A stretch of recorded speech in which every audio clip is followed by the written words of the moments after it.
Everybody wants more horsepower, but there's a lot of things you can do to go fast around a track rather than bore out your cylinders or crank up the boost pressure. Now here on B2B, we've talked about weight versus horsepower, we've talked about suspension versus horsepower, but there was one more episode we needed to make, and that is why your wheels and tires are more important than throwing money under the hood. So today on B2B, we're gonna get scientific. We've got a bunch of experiments we're gonna run here at the streets of Willow, see what makes a good wheel, what makes a good tire, and how it can improve our lap times. Pulled the old catfish out of the garage. Got some new wheels and tires on it. I'm about to let this old girl eat. Let's go.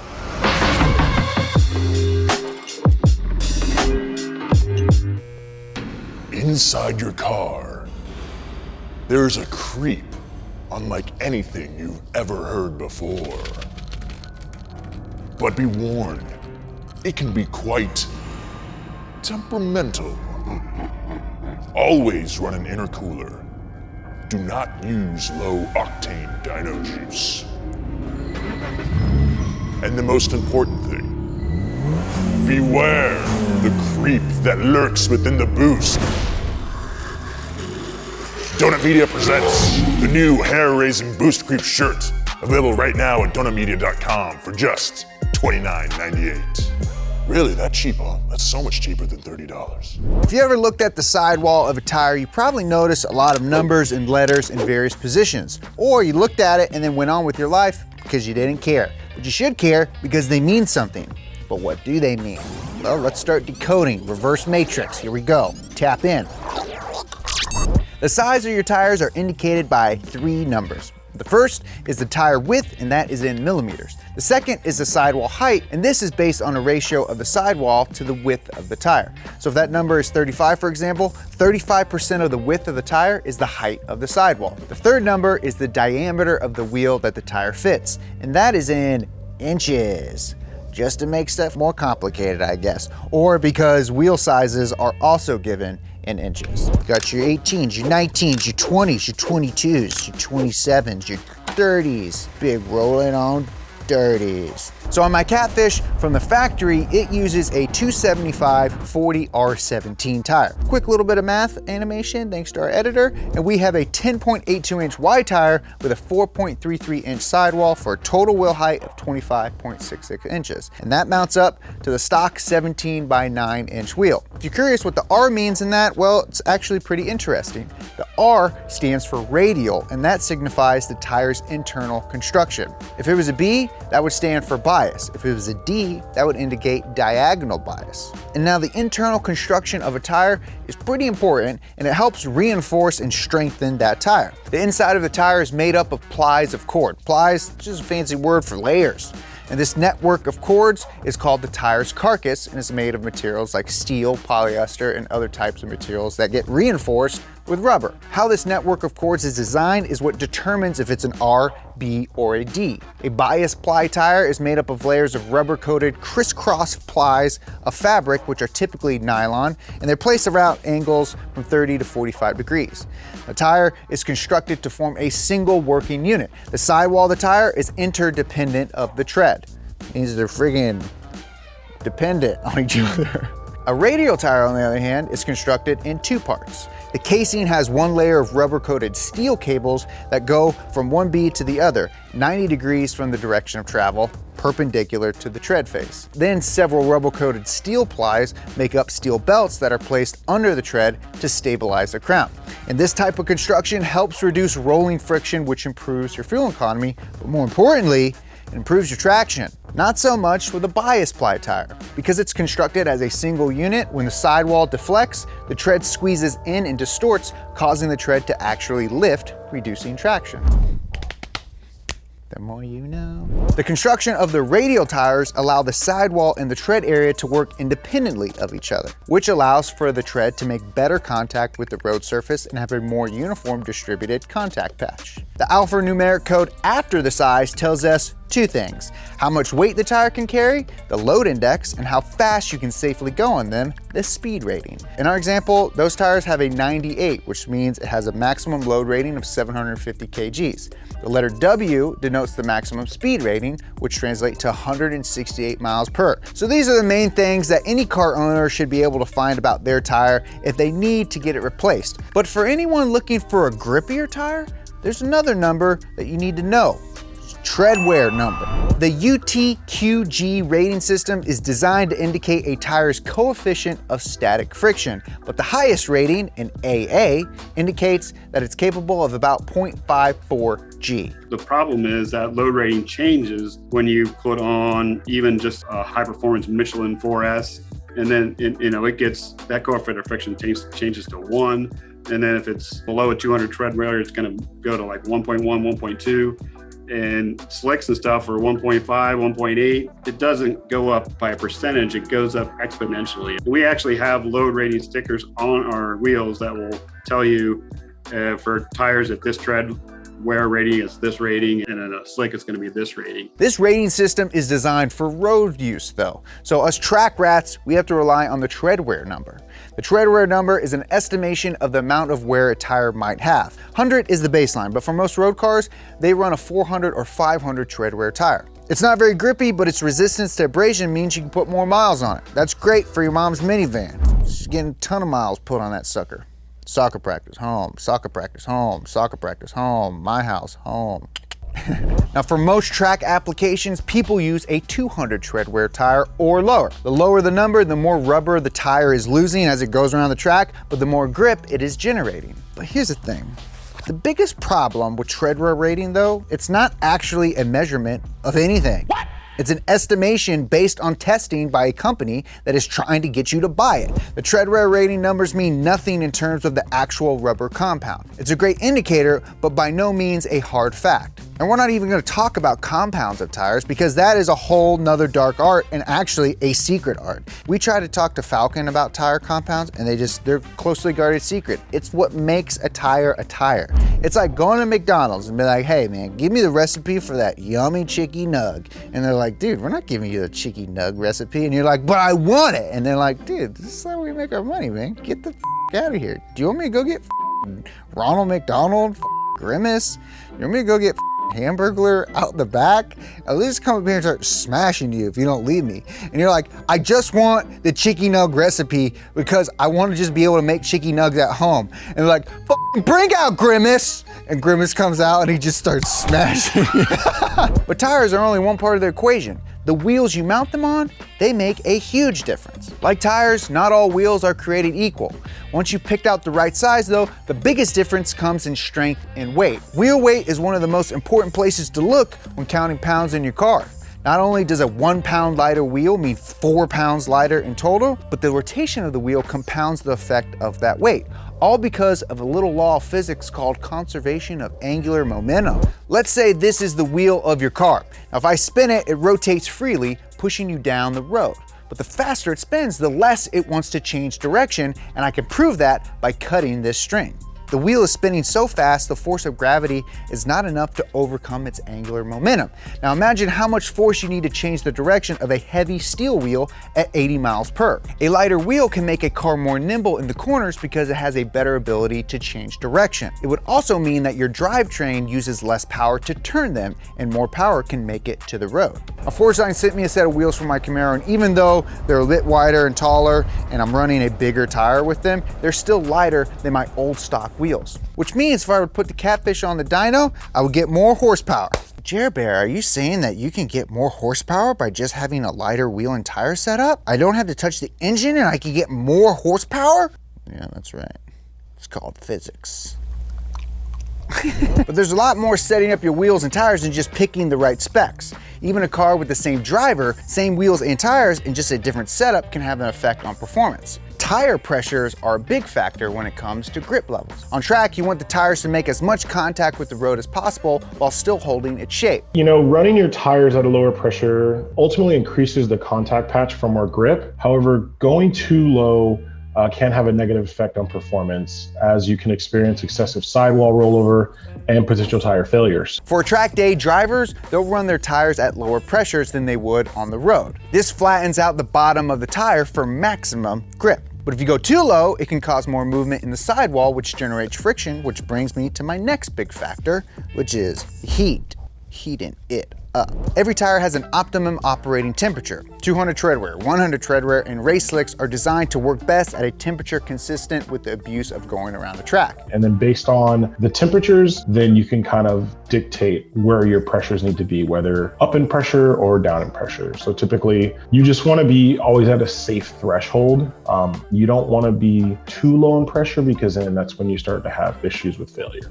At ambient temperature, the tire compound isn't properly activated and the tire generates less grip. In top tier motorsports, you'll see teams using tire blankets to keep their tires warm and cars weaving in and out of laps to generate heat. And tire temperature isn't just about activating the rubber compound. Higher temps will raise the pressure within the tire, meaning the contact patch changes, which means the tire would lose grip. So low pressures can lead to friction, which leads to heat, which leads to high pressures, which leads to less grip, which leads to sliding, which leads to more heat. It's cyclical. It's a snake eating its own tail. Ultimately, the tire's number one job is to carry air. If it can't hold air, then all the other technologies we implement in a tire, whether it be grip, tread design, water evacuation, all those kind of go out the window, right? So the tire has to be able to first and foremost carry air. Even your alignment can have a big effect on grip levels and temperatures. An alignment set up to scrub like a toe in or toe out will help generate heat if you're not able to find the temps you want. Camber is a common sight on race prep cars, and the idea is to get the tire square and flat on the track when you need it the most. In a corner, the car leans to one side, so the weight transfers over the outer tire. If the alignment is set up for a little bit of camber, it compensates for that extra lean and gives extra grip to the tires that are doing the most work.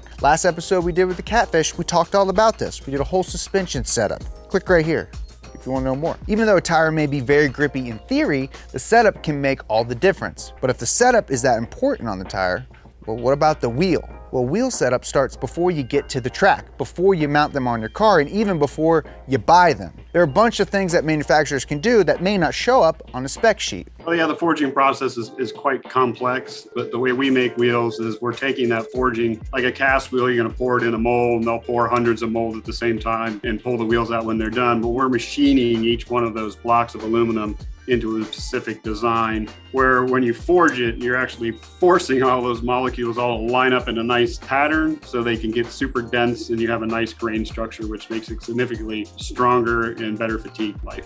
Cast wheels are cheap and easy to produce, but because they rely on melting the metal first, the grain structure of the metal isn't kept intact. With a forged wheel, the shape of the wheel is forged, molded out of a solid chunk of metal. And because of that, it has a much better grain structure. We had a whole episode about grain structure too. Freaking click right here, man. You're about to freaking go to school, man. All these videos, it's like going to school, baby.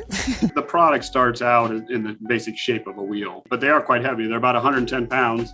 And we're machining them down to sometimes, 16, 17 pounds. It's kind of like how wood is stronger than particle board, or how hamburgers fall apart easier than steak. With a forged wheel, the metal is also denser, which means that a wheel can have the same strength with less mass. But where that mass is can also be important. I'm sure you've done the thing on a swing set where you twist the swing up, let it unwind as you sit there. Now, if you lay back, the swing spins slower. If you scrunch in, the swing spins faster. You aren't getting any lighter, so why does a swing increase speed? Well, the gravity is the only force at play here, and since a force is a distance over time, if I shorten the distance my body has to travel, the time will also be shorter with the same amount of force. Therefore, I'll spin. Now, if we apply that to wheels, if there's more weight on the outside of the wheel, it will spin slower. The barrel of the wheel is the heaviest part, and it's the furthest thing from the center. So having a really light, thin barrel and a beefier mounting point is the goal. Forgeline, they even have wheels that use carbon fiber barrels in some of their competition wheels. Dude, that'd be sick. Maybe should have got those. But I spent a lot of time talking and playing with bike wheels and riding swings this video. What do you say we actually get out there and put some of this stuff to the test? So here's what we're gonna do. I'm gonna go to the streets of Willow and just see how much grip can change with a different set of wheels and tires. I've I've got my catfish in a big old circle. Now the plan is to drive around that circle as fast as grip will let me. Right at the limit of grip where static friction is just barely stronger than the centrifugal force wanting to throw me wide. We're going to try it on a stock set of wheels and then the Forgeline. And we're going to use the exact same tire compound. These are Falken FK510s. They're a 300 treadwear tire. And on stock wheels, we're going with 275/40 R17s. And with the Forgelines, we're going with 295/30 R18s. From a size perspective, we're going from a 17x9 to an 18x11. But still, we're going from 23 pounds per wheel to 19 pounds per wheel. We get bigger, but we're getting lighter. We're also going to change the tire pressure to see how much additional lateral acceleration we can achieve when we air down a bit, to show you the importance of tire pressure. That's what they always tell you. Safety second, fun first. All right, so now this is stock tires. Right there.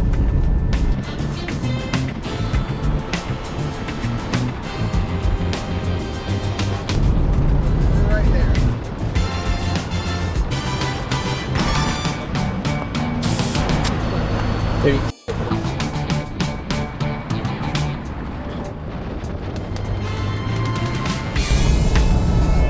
Right there.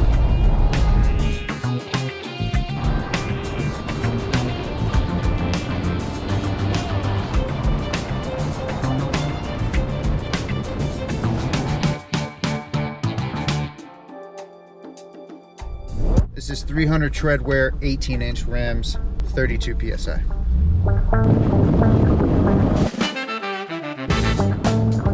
That's the limit. Right there.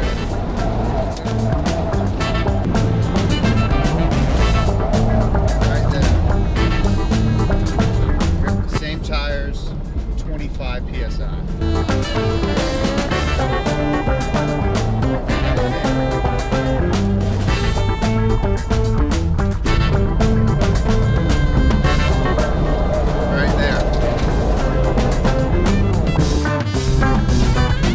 So after going in a circle a bunch of times and looking at all the data, a few key things stand out. The first is that when you go from 40 to 25 PSI, we gained about 1 mile per hour more before the car broke loose. And that makes sense. That lower pressure increases our contact patch, which gives us more traction. The second thing is that the Forgelines gave us anywhere from 1.1 to 1.6 miles per hour more speed compared to the stock wheels for each corresponding PSI, which would also make sense if you're thinking, well, it's a wider tire, so it has a bigger contact patch, and therefore you get more traction. Well, not really. Also, it's interesting to note that vehicles of the same weight and the same tire pressure have approximately the same contact patch area, regardless of width. What changes is the shape of the patch. Now, in our suspension episode, we talked about what happens to your contact patch when you go into a corner. It goes from a rectangle into a triangle. The outer edge of the tire is doing the majority of the work as there's less contact on the inside of the tire to the track. You fix that with camber gain. But the shape, and more importantly, the change in area from a wider versus longer contact patch of the same area differs greatly. A longer tire going into a corner is going to lift more, so as the patch begins to change shape, proportionally you lose more of that area compared to a wider contact patch, which is really hard to quantify that in a dynamic setting. But we can look at lap times as well as the skid pad data to see what's going on when we change tire size. Here's a little sneak peek. I don't want to spoil it, but the wider tire does better. Now here's the thing. 1 to 1.5 miles per hour difference may not sound like a lot, but when you apply that to every corner around the entire track, that can shave seconds off your lap time. How many seconds? Well, let's see.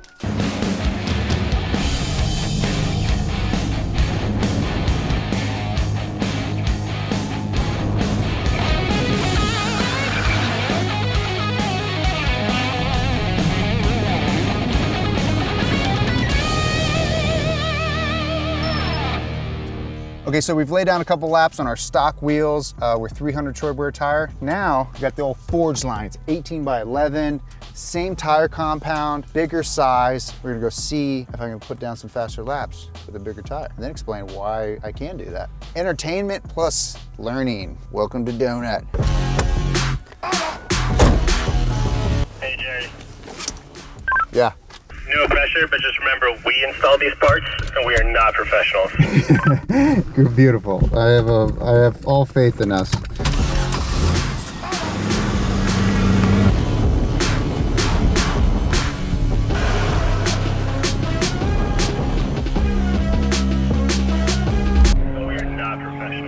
So if we look at the GPS data, my fastest lap at Willow Springs on stock wheel setup was a 132. Using the same forge lines with the same tire compound, I did a 128. 4 seconds faster. And you can feel the difference in your butt too. Right there. The taller tire has the car rolling more. That taller sidewall has a greater roll in the suspension department, and you don't want that, at least in our case. Now, if all this is sounding like too much work to get to the grocery store and back, don't worry. For every average daily driver or canyon carver, the wheel and tire specs are all you need to know. Get something that fits and looks sick. But on the track, the minor gains that tire pressures or temperature can make are very important. For accurate temperature readings, race teams use a probe-style barometer, but the problem is that as much as we know about the numbers of size, pressure, and temperature, there's no great way to quantify the components of a tire's compound. The rubber's actual reaction to track conditions is kind of a mystery until it's been tried. And a tire that's good one year might not have the same construction the next, which means that beyond just measuring and calculating the best tire, race teams need to do what we did here today. Go out and do some testing. It's freaking science, man. Practical versus experimental. Sometimes you can't solve all your problems with equations. I know, I'm bummed too. But if you can't, going to the racetrack and doing your own testing is pretty freaking cool too, which is what we did. The Racetrack Laboratory, Race Laboratory. Thank you guys so much for watching this episode of B2B. If you could, please hit that like and subscribe button. That really helps us out. If you want to see more content with the catfish, more motorsport stuff, leave a comment down below. I like doing it. Do you like doing it? I like the science of motorsports. It's fun. We want to thank Forgeline for making these sick wheels for us. These things are ridiculously nice. So if you want a set of your own, there's a link down in the description below. Go check them out. Forgeline.com. We want to thank Falken for letting us have some tires today. We ran through a lot of tires, so thank you. We want to thank you guys for watching. Until next week, bye for now.